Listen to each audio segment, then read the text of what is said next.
We can prepare as much as we possibly can, but you can't really determine whether or not a day is going to be like a super tapped in flow day. I don't think that's something you can force. You got to send it, and even the best guys eat it. Sometimes you'll have sessions where you make every wave, and sometimes I'll have sessions where I make no waves and where I feel like I've got 2 left feet. And we all have our days that things feel more in flow. How did you get into surfing? My start in surfing definitely came from my parents' amazing love for the ocean and in playing in waves. I grew up in Orlando, Florida, which is in the middle of the state, but my parents love the beach, and so we'd spend a lot of time on the weekends playing on the beach. My dad just put me on the front of his board when I was like 3. Wow. And I just always felt comfortable in the ocean, and I was never too serious about it.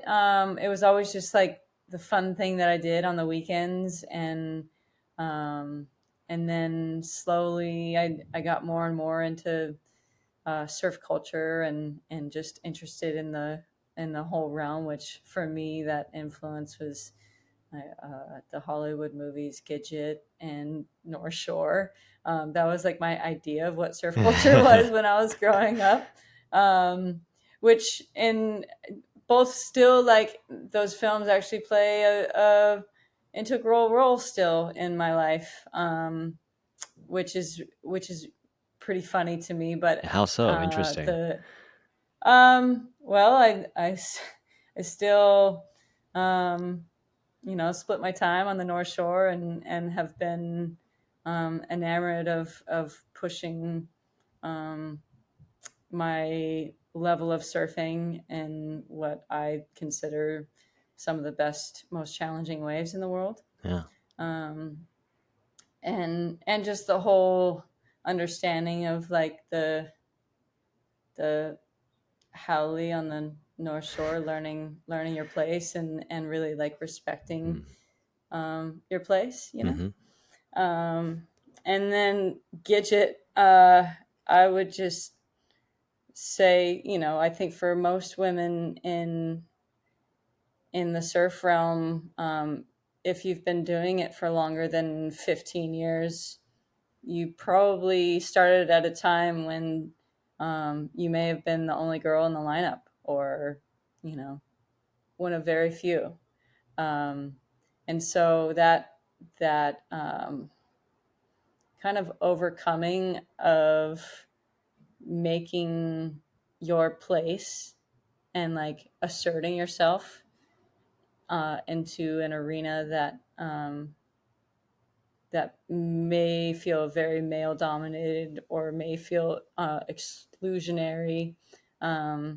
I feel like we're constantly in so many different ways coming to these points of like having to stand our ground and almost like build our own seat at the table because we want to be at the table, not because someone else is telling us that we're allowed to be. Right. How sick is it then to see what's going on with the women, at Pipeline? Oh, it's unreal. Yeah. Yeah, that was I don't know that I've had like a chicken skin or goosebumps that much throughout like a single day in my whole life. Yeah. I was filming. I've been a live camera operator for surf contests for the last 15, 16 years. So I was filming for the broadcast. And I remember just being so nervous that morning because it was big. It was really big. And I'm looking at the waves going, okay, like it's the last day of the waiting period. They had to run and the waves were huge and they were perfect. But it's also like, no matter how perfect it is, Pipe's like the most imperfect wave. Yeah. There's so much going on. And so I was like just really saying my prayers for the girls to stay safe, because that wave is just so dangerous. And then as soon as the first quarterfinal went out and Katie caught her first wave and got spit out and got a 9, I was like, oh, it's on. Like these girls are gonna show up today, and they put on. I mean, according to so many different guys in the industry, they put on as much of an entertaining show as the boys Oh did. yeah. You know, and it looked different. They weren't doing as crazy critical takeoffs as like Baron and John were sliding down the face. But the stuff that they were doing was highly technical, highly courageous, and keeping in mind that a lot of the waves that those girls caught that day were like the first proper waves that they had gotten at backdoor, or you could count on one hand the amount of waves that they've like proper waves that they've gotten out there, and they made it look like they'd done it how many times. It's so, I mean, especially like my friends and I were talking about this when, it was all going on. I mean, the women outclassed some of the men. I mean, like you look at Felipe Toledo. I mean, I'm a huge fan of him, but like, he did he catch even one wave in his heat, like, I think he did. I or like mean, he paddled gosh, for, yeah.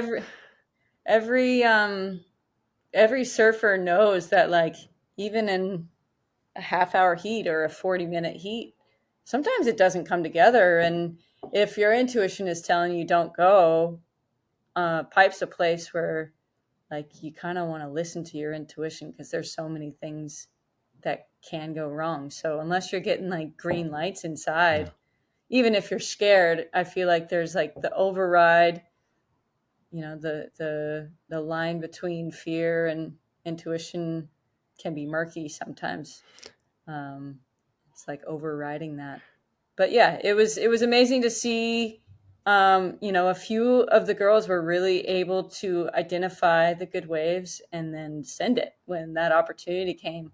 And I think that that's probably the hardest part of like surfing heats out there, is like, how do you tell which wave is a good wave?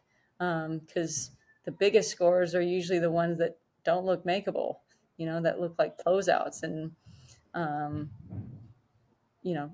taking off on a closeout at Pipeline is not like other places. Oftentimes it will drive you straight into the reef, which is very hard.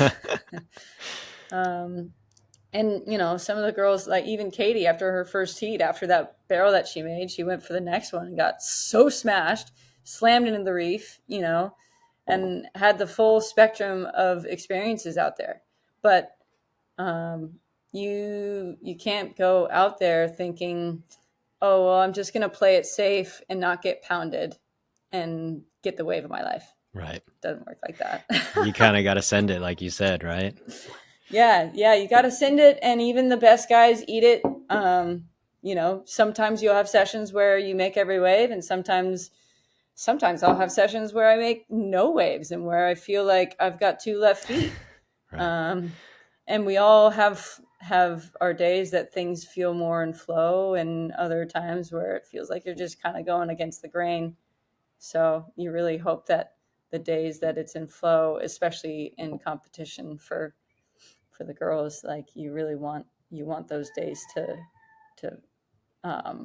feel natural, and like you can call on them at any time. But we all know, like, yes, we can prepare as much as we possibly can, but you can't really determine whether or not a day is going to be like a super tapped in flow day. I don't think that's something you can force. Yeah. Do you struggle with your paddle power? Well, I can go months without surfing and roll to pumping waves and surf 3-hour sessions multiple times a day after day after day, by using the Basis Paddle Trainer. It was a total game changer for me, and it can be for you too.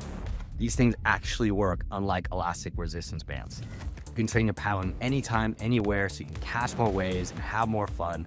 Just 10 to 20 minutes a couple times a week, and you're going to be in insane paddle shape, right? So remember, the key to progression is more waves, and the key to more waves is more paddle power. Check it out at surfbasis.com. You're going to be stoked.